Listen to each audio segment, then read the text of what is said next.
오늘 하나님께서 우리에게 주신 말씀의 제목은 기드온도 왕이 되려 하지 않았습니다 라는 제목으로 함께 말씀을 나누겠습니다. 본문의 말씀 사사기 8장 1절로 3절 먼저 함께 봉독하겠습니다. 시작. 에브라임 사람들이 기드온에게 이르되 내가 미디안과 싸우러 갈 때에 우리를 부르지 아니하였으니 우리를 이같이 대접함은 어찌 됨이냐 하고 그와 크게 다투는지라.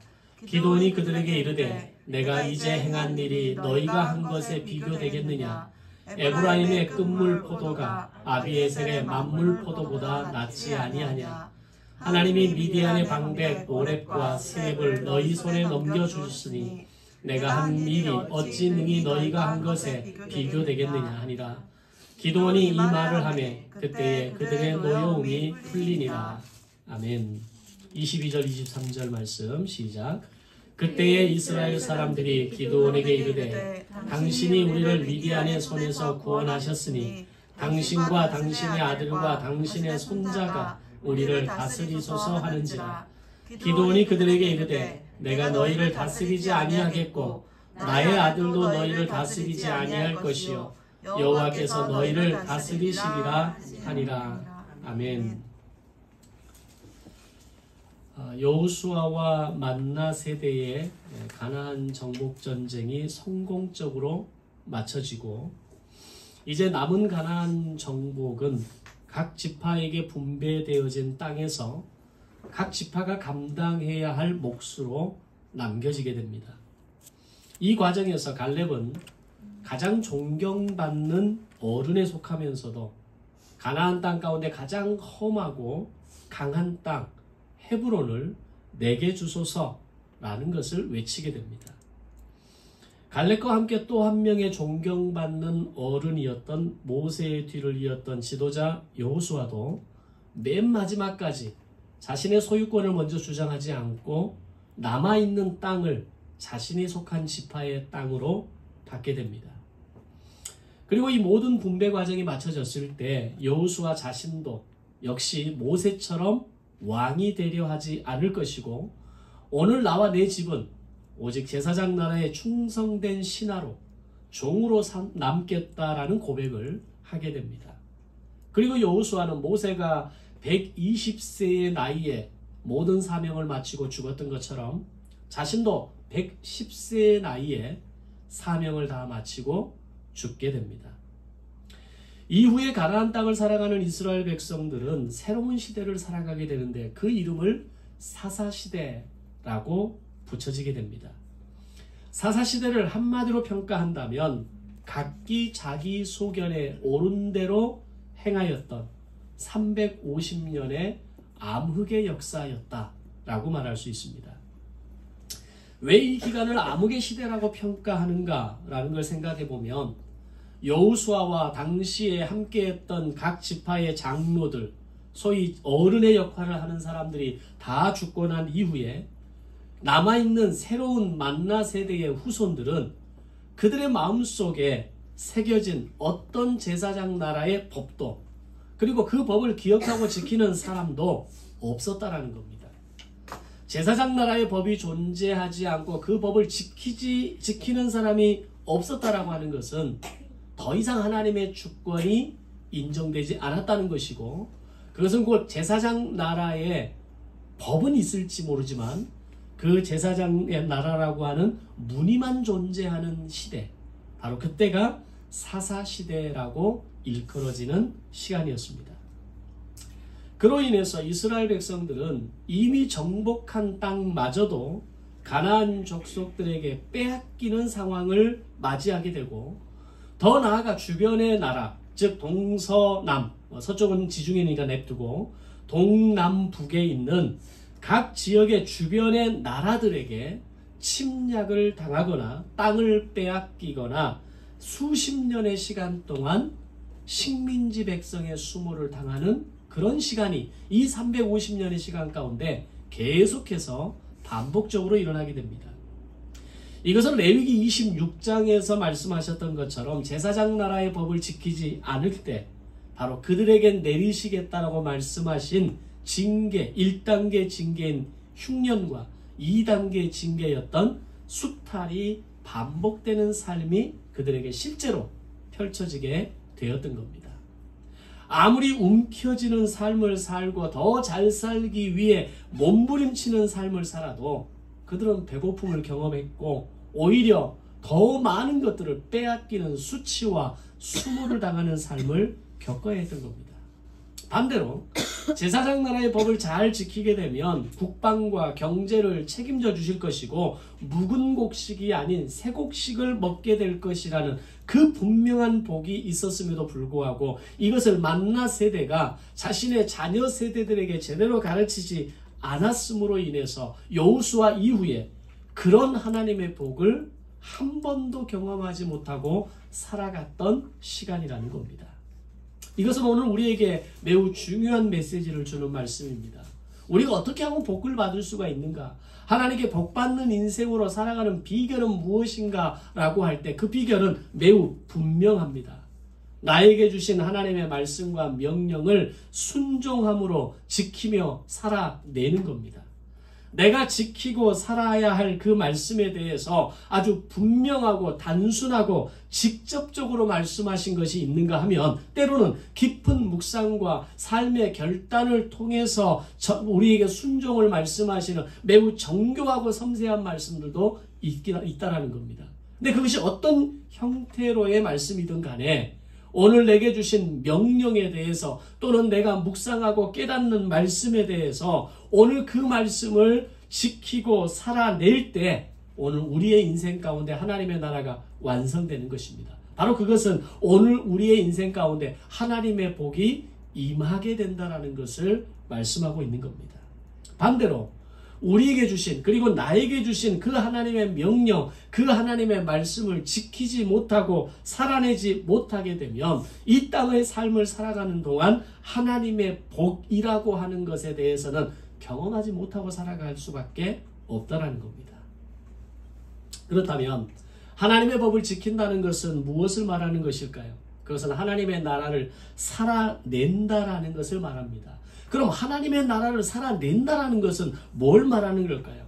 이 말을 매우 분명하고 쉽게 표현하면 지금까지 내가 살아왔던 내 삶의 방식을 완전히 바꾸는 것, 이게 하나님의 나라를 살아내는 겁니다.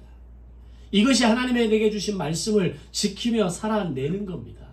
내가 주인이 되려 하고 내가 주도권을 가지고 살았던 그 모든 것을 바꾸는 겁니다. 물질에 대한 주도권, 인생에 대한 주도권, 내 건강과 재능에 대한 주도권, 심지어는 내 배우자와 내 자녀와 내 식구, 내 가족에 대한 이 모든 주도권을 내려놓고 오직 하나님의 말씀으로 완전히 뒤집어 엎는, 완전히 바꾸는 삶을 살아내는 것, 그게 바로 하나님의 나라를 살아내는 겁니다. 근데 우리는 보통 이 부분에서 잘 안 됩니다. 나는 원래 이래. 난 이게 편해. 이것만큼은 좀 제발 나를 내버려둬.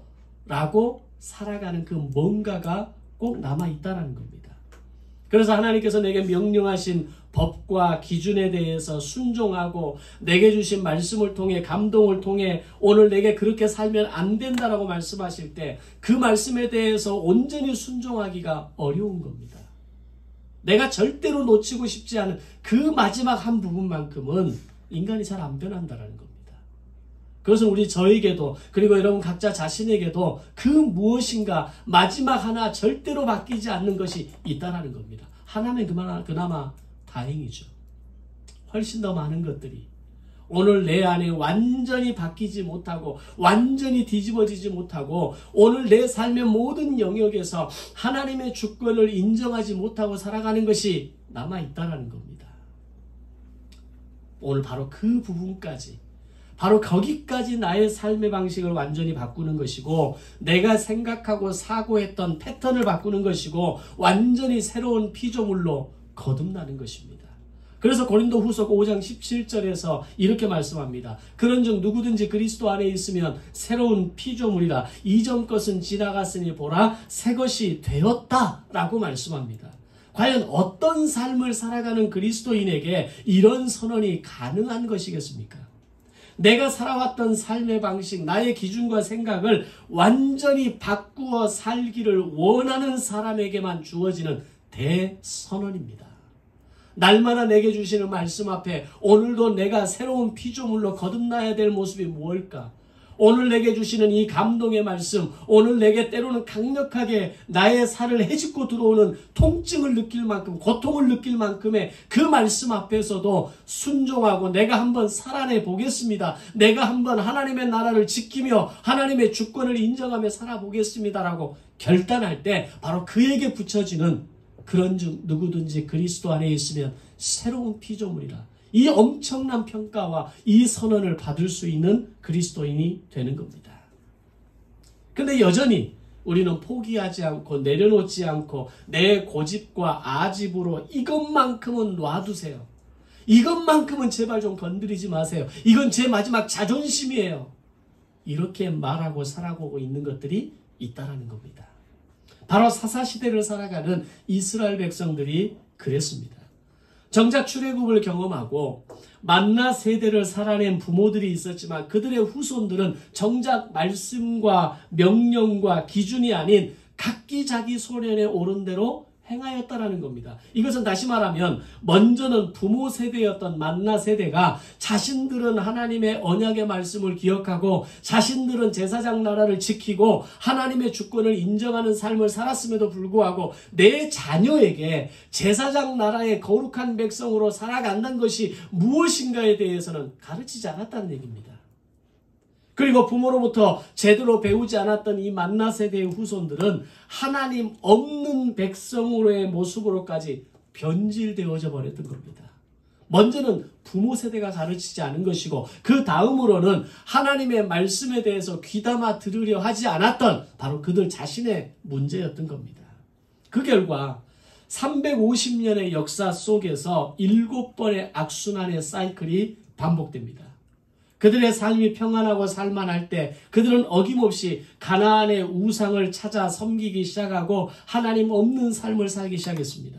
그러자 하나님은 그들을 징계하시기 위해서 흉년을 경험하게 하시고 주변의 이방 나라를 통해서 수탈을 경험하게 하시고 때로는 수십 년의 기간 동안 식민지 백성으로 살아가게 하십니다. 그런 가운데 그들이 다시 회개하고 하나님께 제발 좀 살려주세요. 우리를 좀 구원해 주세요. 미디안에서 우리를 건져주시고 모압에게서 우리를 건져주시고 암몬에게서 우리를 건져주세요. 라고 부르짖으면 하나님께서는 각 지파에서 새로운 사사들을 세우시고 그들을 통해 제사장 나라가 회복되게 하시고 그들을 구원하십니다. 그러다가 다시 살만한 세월이 지나면서 그들은 다시 우상 숭배와 하나님을 대역하는 삶을 살아가는 이 4개의 사이클이 계속해서 7번 반복되면서 350년의 시간을 가득하게 채워버렸던 겁니다. 이것을 보면 인간의 무지와 악함이 어느 정도인지를 우리가 알 수 있는 겁니다. 한두 번은 그럴 수 있습니다. 깨닫지 못할 수도 있고 좀 실수할 수도 있고 연약할 수도 있습니다. 그런데 7번 이 사이클이 반복되었다라고 하는 것은 그들은 이전에 그 시간을 통해서 얻은 레슨이 하나도 없었다라는 걸 의미합니다. 우리가 집에서 키우는 강아지도 우리가 보통 반려견, 반려묘로 키우는 그런 아이들도 끊임없이 훈련하고 가르치고 뭔가를 징계하고 그들의 행동이 틀렸다라고 표현하면 바뀝니다. 그런데 350년의 역사 가운데 하나님께서 무서운 징계와 진노를 통해서 그들의 삶을 다루시고 그들에게 흉년과 수탈을 통해서 이것이 아니다라고 말씀하셨음에도 불구하고 7번 반복되었다는 것은 오직 그들의 그 지난 시간 속에서 그 어떤 레슨도 얻지 못하고 오로지 고난과 위기에서 벗어나는 것만이 목적이었지 그 시간을 통해서 하나님이 나에게 말씀하시는 것이 무엇인가에 대해서는 아무런 관심도 없었다는 겁니다. 오늘 우리가 인생에서 바뀌지 않는 중요한 이유가 바로 여기에 있다고 생각합니다.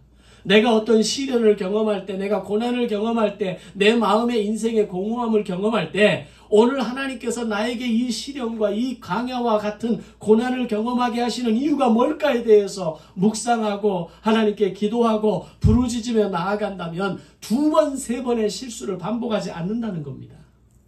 그런데 우리는 대체로 고난과 어려움을 경험할 때 그 고난과 어려움을 벗어나는 게 목적입니다. 이 시간만 지날 수 있다면 내가 뭐든지 다 하겠습니다. 이 시간만 지날 수 있다면 내가 하나님을 더 잘 섬기겠습니다. 더 잘 예배하겠습니다. 근데 딱 끝나고 나면 어떻게 됩니까? 그 위기가 끝나고 그 어려움이 해결되면 어떻게 됩니까?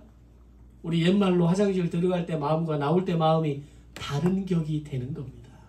그 이유가 바로 그겁니다. 오늘 이 시간을 통해서, 이 시련을 통해서 하나님이 내게 주시는 깨달음이 뭘까? 하나님이 과연 나에게 기대하시는 게 뭘까? 오늘 이 시간을 통해서 나에게 강력한 마음을 두고 계시는 게 뭘까를 묵상하는 겁니다.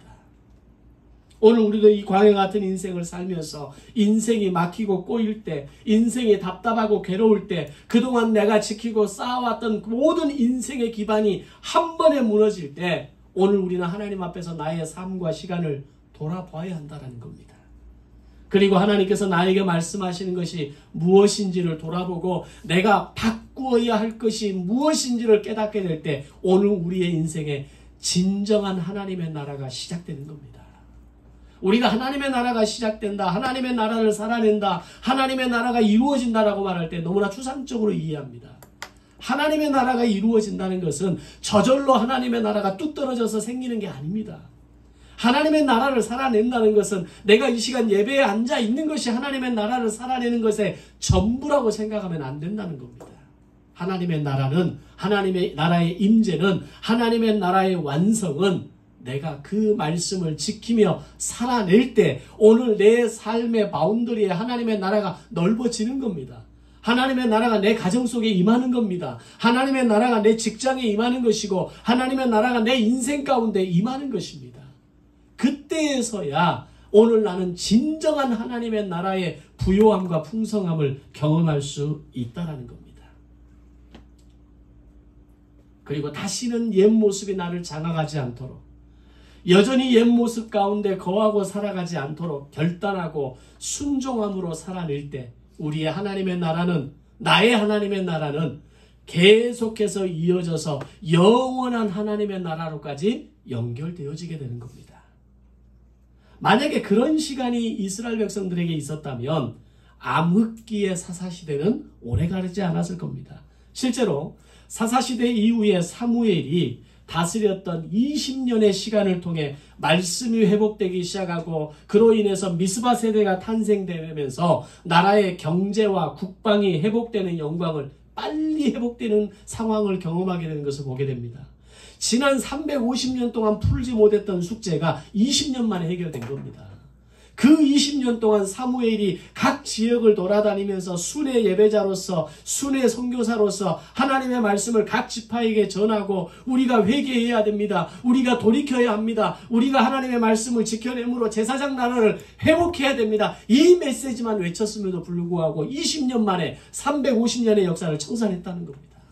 그렇다면 오늘 지난 우리의 인생에 30년, 40년, 50년, 60년을 살아왔지만 오늘 내가 2024년의 이 1년의 시간부터 나에게 주어진 앞으로의 이 시간을 어떻게 살아내느냐에 따라서 오늘 우리의 인생은 달라진다는 겁니다. 아멘? 하나님의 나라는 그렇게 임하는 겁니다. 비록 내 지난 시간이 연약하고 부족했다 할지라도 오늘 이 한 해를 내가 어떻게 살아갈 것인가, 내게 남은 시간을 어떻게 살아갈 것인가, 내가 이 땅에서 호흡하는 그 마지막 순간까지 이제는 어떤 기준과 가치관에 의해서 살아가야 할 것인가가 분명해지면 오늘 여러분의 경제와 여러분의 인생과 여러분의 건강과 여러분의 삶을 책임져 주실 줄로 믿습니다. 아멘. 자, 그런 시간 가운데에서 그들은 이 답을 찾지 못했고 똑같은 실수를 7번이나 반복하면서 흉령과 수탈을 통해 빼앗기고 억눌리는 삶을 살아야 했던 겁니다. 그런 시간 가운데에서도 그들이 하나님의 구원을 부르짖을 때마다 하나님은 그들의 부르짖음을 외면하지 않으시고 사사들을 보내시게 됩니다. 모두 12명의 사사들을 350년 동안 보내게 되는데 그 중에 대표적인 사사들이 갈렙의 사위였던 온니엘을 시작으로 에훗과 삼갈과 드보라와 같은 영웅들이고 그들을 통해 이스라엘을 그때마다 하나님은 구원하시게 됩니다. 그렇게 보면 사사들은 이스라엘을 구원하시는 하나님의 은혜의 통로였고 이스라엘을 향한 긍휼의 통로였습니다. 아무리 우상 숭배로 인해서 죄악으로 빠져 있는 상황이었음에도 불구하고 하나님 제발 좀 살려주세요. 제발 좀 우리를 구원해 주세요라고 부르짖기만 하면 하나님은 사사들을 보내시고 사사를 통해 그들을 구원하게 하셨던 겁니다. 그렇다면 오늘 우리의 인생이 때로는 연약하고 부족하지만 하나님을 찾고 부르짖기만 하면 오늘 여러분의 인생의 모든 시간 가운데 하나님의 은혜와 긍휼이 임하게 될 줄로 믿습니다. 그게 인생을 살아가는 비결입니다. 내 힘으로 살겠다라고 내가 한번 해보겠다고 내 능력으로 충분하다고 고집 부리지 말고 내 삶이 조금이라도 어려움이 처하고 내 삶의 위기가 다가오고 내 마음의 공허함이 다가올 때 하나님을 찾고 부르짖는 겁니다. 하나님이 나를 구원해 주시기를 간절히 바라고 기도할 때 사사들을 허락하셔서 이스라엘을 구원하셨던 것처럼 오늘 우리 인생을 구원하시는 하나님의 은혜를 경험하게 될 줄로 믿습니다. 자, 오늘은 그 350년의 역사에 세워졌던 12명의 사사 가운데 기드온이라는 사사에 대해서 좀 더 살펴보도록 하겠습니다. 자, 기드온 하면 떠오르는 이미지는 기드온과 300용사라는 단어입니다. 그리고 300명의 용사하면 또 하나 떠오르는 이들이 있죠. 바벨론 제국을 무너뜨리고 신흥 제국으로 일어났던 페르시아에 대해 정면으로 맞섰던 스파르타쿠스의 레오니다스의 300용사입니다. 그 용사들을, 그 역사를 모티브로 해서 만들어진 영화가 300이라는 영화 아닙니까? 300명의 몸짱 용사들이 페르시아에 맞서서 마지막까지 목숨을 걸고 싸우는 모습이 300영화에서 보여줍니다. 비록 그들은 모두 죽었지만 그들의 죽음이 기폭제가 되어서 아테네를 중심으로 그리스 연합군이 형성되고 페르시아를 맞서게 되었고 세계 3대 해전으로 불리는 살라미스 해전에서 그리스 연합군이 페르시아를 격파하는 이야기입니다. 그런데 이 레오니다스의 300용사와 기드온의 300용사가 분명히 다른 것이 있다면 기드온의 300용사는 미디안의 13만 5천 명의 군대에 맞서 전쟁에 이겼을 뿐만 아니라 한 사람도 죽음을 당하지 않고 살아 돌아왔다라고 하는 사실입니다. 그들이 살아 돌아와서 먼저 돌아갔던 2만 9천 명의 군대와 이스라엘에게 전한 메시지는 제사장 나라의 승리였습니다. 하나님이 우리를 도우셔서 이 전쟁을 승리로 마칠 수 있었다는 간증이었습니다. 그런 면에서 레오니다스의 300용사보다 기드온의 300용사는 훨씬 더 멋지고 훨씬 더 훌륭한 결과를 만들어낸 사건이었다라는 것을 생각하게 합니다. 자, 그럼 이제 이 기드온과 300명의 용사가 미디안과 어떻게 전쟁을 치루었는가 하는 것에 대해서는 어느 정도 익숙한 우리에게 이야기로 자리 잡고 있습니다. 오늘은 전쟁 이후에 대한 이야기를 좀 더 나누어 보려고 합니다. 13만 5천 명의 미디안 군대를 단 한 사람의 희생도 없이 무찌르게 되고 300명의 용사가 무사히 돌아왔다고 하는 것은 사실 기적 같은 이야기입니다. 어떤 전쟁의 역사에서 단 한 사람도 죽지 않고 돌아올 수가 있겠습니까? 그런데 그 일이 성경에 기록됩니다. 기드온을 비롯한 300명의 용사는 국가 영웅이 되어서 이스라엘 백성들의 환호를 받으면서 돌아오게 됩니다. 그런데 전쟁에서 돌아오는 이 기드온에게 에브라임 지파 사람들이 찾아옵니다. 그리고 그들은 기드온을 향해서 시비를 걸기 시작하는데 이 시비의 내용은 왜 자기들을 이 전쟁에 참여시키지 않았느냐라는 겁니다. 만약에 우리가 함께 이 전쟁에 참여했다면 네가 받는 이 영광을 우리도 받을 것이고 이 백성들의 환호도 우리가 함께 공유할 수 있는 건데 왜 우리를 빼놨냐라는 거죠. 자, 그런데 사사시대의 전쟁을 조금 더 이해해보면 사사시대의 전쟁은 이스라엘 전체를 대상으로 한 국가 대 국가의 전쟁이 아니었습니다. 각 지파가 점령하고 있는 지역에 가까운 나라들이 그 지파가 차지하고 있는 땅에 대한 침략과 노략질이었고 그 중에 미디안은 좀 더 강하고 크고 강한 나라로서 바로 이 기드온이 속한 지파에 인접한 지파에 있었던 인접한 지역에 있었던 나라였다는 겁니다. 그런 나라들이 짧게는 수개월에서 길게는 수십 년을 정복한 상태에서 그 지파의 모든 것을 빼앗아가는 형태의 전쟁이 바로 이 사사시대의 전쟁이었던 겁니다. 따라서 지난 7년 동안 계속되었던 이 미디안의 수탈과 침략에 대해서 기드온은 므낫세 지파에 속한 사람이었기에 자신의 지파를 비롯한 주변의 아셀, 납달리, 스불론 지파에게 이 전쟁을 치르기 위한 소집령과 도움을 요청했던 겁니다. 따라서 상대적으로 에브라임 지파는 이 므낫세 지파가 있었던 위치와 상당히 거리가 있었습니다. 그리고 이 에브라임 지파는 자기들 나름대로 그 지역을 수비해야 되고 주변의 나라들에 의해서 공격을 받지 않도록 경계태세를 갖추는 게 맞는 겁니다. 그럼 이런 상황에서 네가 왜 우리를 빼놨냐? 우리 에브라임 지파가 왜 전쟁에 참여할 수 있도록 우리에게 도움을 요청하지 않았느냐라고 하는 것은 사실은 억지스러운 주장입니다. 이런 당시의 전쟁 형태를 보면 기드온의 입장에서는 할 말이 있습니다. 그런데 에브라임 지파는 오늘 기드온에 대해서 딴지를 걸었고 이 딴지를 거는 에브라임 지파에 대한 기드온의 모습은 오늘 우리의 예상과 좀 다릅니다. 그것이 오늘 첫 번째 본문의 말씀입니다. 앞의 상황을 이해하고 보면 기드온이 에브라임 지파에 대해서 우리가 뭘 그렇게 크게 잘못했냐? 너희는 너희 땅을 잘 지키면 되고 나는 우리 이 므낫세 지파를 중심으로 우리 주변에 있는 아셀과 납달리, 스불론과 함께 미디안을 막아내는 게 뭐가 틀렸냐? 라고 말하면 되는 거죠. 그런데 오히려 기드온은 최대한 낮게 엎드려서 겸손하게 에브라임 지파를 대합니다. 내가 행한 일이 너희가 한 것에 대해서 어떻게 비교할 수 있겠느냐? 그리고 자신들의 그 첫물 포도가 당신들의 만물 포도보다 못하다라고 비유를 이야기합니다. 우리가 과일을 먹으면 어떤 과일이 되었던 마지막에 나오는 과일은 맛이 없습니다. 마지막 과일은 쉽게 무르고 당도도 떨어지고 그 마지막 만물로 나오는 과일들은 신선할 수가 없습니다. 근데 기드온은 오늘 우리의 첫물 포도보다 당신들의 만물 마지막 포도가 훨씬 더 맛이 있다라고 표현해 주는 겁니다. 기드온이 이렇게까지 겸손하게 말하는데 에브라임 지파가 어떻게 더 화를 내겠습니까? 성경은 그들의 노여움이 풀렸다라고 이야기합니다. 자, 그렇다면 여기서 우리가 한 가지 짚고 넘어가야 될 것은 그럼 에브라임 지파는 왜 이렇게 큰 소리를 치면서 자신들에게 공을 세울 기회를 주지 않았느냐라고 말하는 이유가 뭐냐라는 겁니다. 바로 에브라임 지파는 여호수아가 속했던 지파였습니다. 또한 요셉 지파에 있어서 실질적인 장자 지파였기에 오늘 이 에브라임 지파는 전체적인 개념에서 상대적으로 우월감을 가지고 있었던 지파였던 겁니다.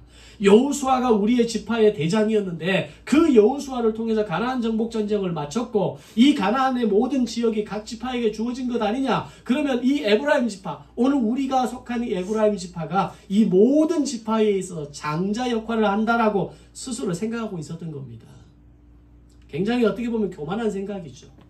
여호수아 그 환상에 그 향수에 사로잡혀서 너희는 내 말을 들어야 돼. 우리가 전쟁에 참여하지 않으면 이길 수 없어. 전쟁에 참여해서 이긴 모습을 보고 왜 우리를 빼놓고 전쟁을 했냐라고 이런 말도 안 되는 상황을 벌이고 있었던 겁니다.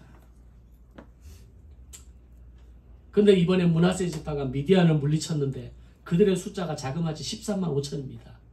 이후에 북이스라엘이 아수르에 의해서 무너졌을 때 아수르의 군대가 몇 명입니까? 18만 5천입니다. 거기에 비하면 미디안은 시대적으로 봤을 때 굉장히 강한 나라였다고 볼 수 있는 겁니다. 13만 5천 명의 군대를 300명의 용사로 물리쳤다? 이거는 손만 얹어도, 소위 말하는 숟가락만 얹어도 인정받는 겁니다. 근데 그런 상황에서 우리를 빼놨다고 생각하니까 에브라임 지파 입장에서는 얼마나 시기 질투의 마음이 일어났겠습니까? 그래서 즉각적으로 반박하게 되었고 억지이지만 자신들의 논리를 당당하게 기드온에게 요구하고 나선 겁니다. 근데 놀라운 것은 이에 대한 기드온의 태도와 자세입니다. 기드온은 겸손하게 엎드리면서 당신들이 우리보다 훨씬 더 훌륭한 지파입니다 라고 인정해 주었을 뿐만 아니라 오히려 자신들이 거둔 전쟁의 승리보다 에브라임 지파가 뒤늦게 참여한 전쟁 말미에 세운 공적이 훨씬 크다 라고까지 언급합니다. 본문을 보면 미디안의 방백 오렙과 스앱이 아마 에브라임 지파가 전쟁에 뒤늦게 참여하면서 거둔 작은 승전이었다라고 생각해 볼 수 있습니다. 그러면 기드온은 자신들이 죽인 13만 5천 명의 공을 앞세우는 게 정답이죠. 그게 내가 더 잘하고 내가 더 강력하게 뭔가를 한 업적을 이야기하는 게 정상 아닙니까? 근데 기드온은 자신들이 죽인 13만 5천 명 미디안의 군대의 공을 더 크게 말하는 게 아니라 오히려 에브라임 지파가 도망가는 오렉과 스엡의 그 작은 군대를 물리친 것에 대해서 오히려 지켜 세워주면서 에브라임 지파가 걸어온 싸움을 지혜롭게 피하는 모습을 보여주었다는 겁니다. 기드온의 이런 지혜로운 행동은 결국 각 지파 간의 갈등을 피하게 되었고, 이 기드온의 온전한 믿음의 행동으로 인해서 국가의 위기로 번질 수 있었던 미디안 전쟁을 성공적으로 마쳐질 수 있었다는 겁니다. 자, 이런 기드온의 모습을 들여다보면서 어디선가 많이 본 듯한 모습이지 않습니까? 바로 모세입니다.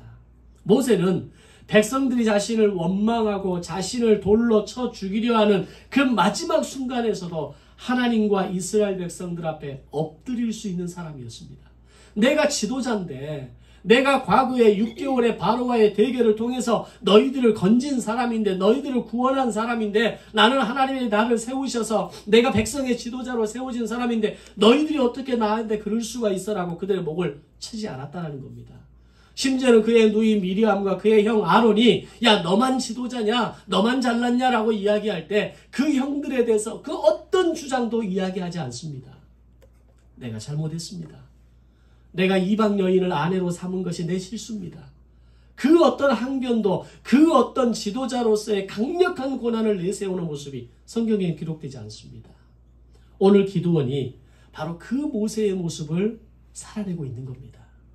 하나님과 이스라엘 백성들 앞에 납작하게 엎드렸던 그 모세 지도자의 모습처럼 에브라임 지파가 걸어오는 그 말도 안 되는 딴지 앞에서 우리는 이런 정당한 상황에서, 이런 이 시대의 어떤 전쟁의 상황 속에서 우리는 이렇게 할 수밖에 없었고 우리는 이런 엄청난 업적을 남겼습니다라고 강조하는 것이 아니라 당신이 더 위대합니다. 당신들이 더 대단합니다. 당신의 그 만물 포도가 우리의 천물 포도보다 훨씬 더 달고 맛있습니다. 당신 짱, 이런 얘기를 하고 있는 겁니다. 비록 지금이 사사시대이기는 했지만, 그래서 모든 사람들이 각기 자기 소견에 옳은 대로 행하는 시대였지만, 비록 모세는 이미 죽어 그들과 함께 있지는 않았지만 모세의 모범과 행동 그리고 그의 스피릿은 여호수아를 거쳐 기드온에게까지 흘러오고 있었던 것입니다. 이제 미디안과의 전쟁을 승리로 마무리하면서 12만 명의 미디안 군대를 몰살시키는 것과 동시에 도망가는 15,000명을 추격해서 완벽한 승리를 거두게 됩니다. 그리고 에브라임 지파에 대해서는 겸손함으로 형제의 공을 인정하지만 이 미디안과의 전쟁을 시작하는 가운데 기드온과 이스라엘을 외면했던 숫곳과 분우엘에 대해서는 무서운 징계를 통해서 기드온은 그들을 멸망시켜버립니다. 근데 이 싸움에서도 승리하게 됩니다. 자, 이렇게 3번의 전쟁을 승리로 완벽하게 이끌면서 이스라엘 백성들에게는 새로운 여론이 형성되기 시작합니다. 그것은 기드온을 왕으로 추대하자는 것이었습니다. 오늘 2번째 본문의 말씀입니다. 그러자 전쟁 영웅 기드온은 이전에 모세가 그랬던 것처럼, 그리고 여호수아가 백성을 향해 분명하게 말했던 것처럼 자신도 분명하게 백성들 앞에서 선언합니다. 여호수아가 오직 나와 내 집은 여호와를 섬기겠노라고 선언했다면 기드온은 내가 너희를 다스리지 않을 것이고 나의 아들도 너희를 다스리지 않을 것이고 나는 오직 여호와께서 오직 우리를 다스릴 것이다라고 하는 선언이었습니다. 아멘. 기드온도 모세와 여호수아처럼 제사장 나라에 충성된 신하로만 살겠다는 고백을 하고 있는 겁니다. 고대의 전쟁에 있어서 전쟁의 영웅은 신입니다. 전쟁의 영웅은 왕이 되는 것이 직결입니다. 그러면 여호수아가 왕이 되는 거 당연합니다. 기드온이 왕이 되는 거 충분한 자격을 가지고 있습니다. 그럼에도 불구하고 모세가 그랬던 것처럼 여호수아가 그랬던 것처럼 기드온도 역시 오늘 나와 내 집은 하나님의 나라, 제사장 나라에 충성된 종으로만 있겠다라고 고백하고 있는 겁니다.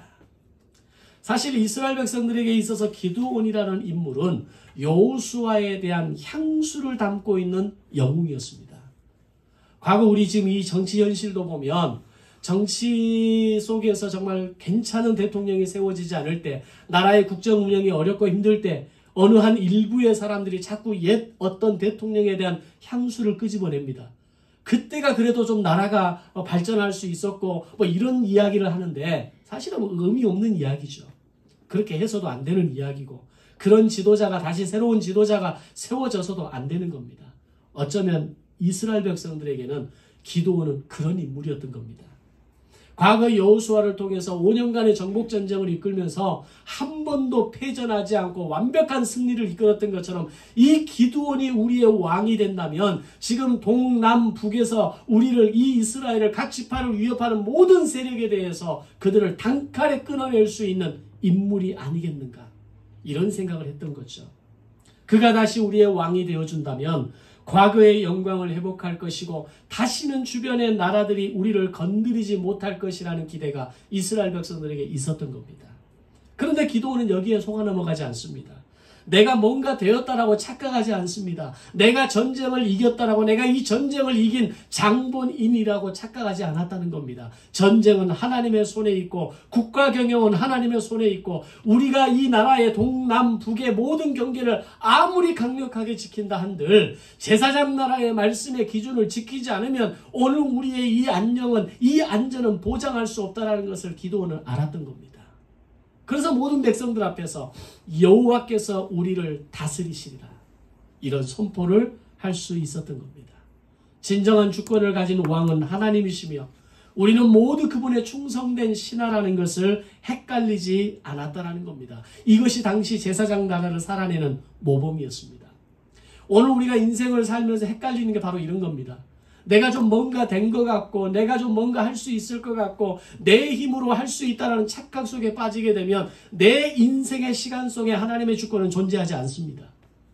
하나님이 나와 함께 하셔야만 하나님이 나를 도와주셔야만 하나님이 나와 동행하셔야만 한다라고 하는 이 분명한 생각을 잊어버리고 산다는 겁니다.